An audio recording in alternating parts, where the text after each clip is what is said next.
90 द्या.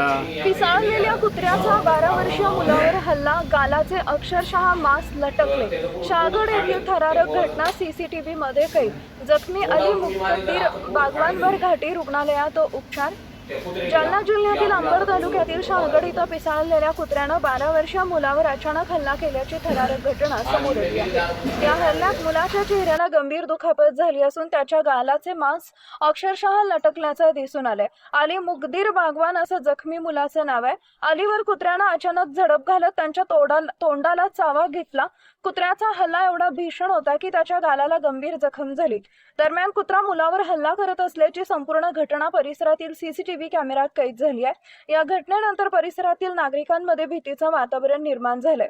जखमी अलीला तातडीनं उपचारासाठी रुग्णालयात दाखल करण्यात आलंय. त्याच्यावर सध्या छत्रपती संभाजीनगर येथील घाटी रुग्णालयात उपचार सुरू आहेत. शहागड परिसरातील मोकाट कुत्र्यांचा बंदोबस्त करण्याची अनेक दिवसांपासून नागरिकांची मागणी आहे.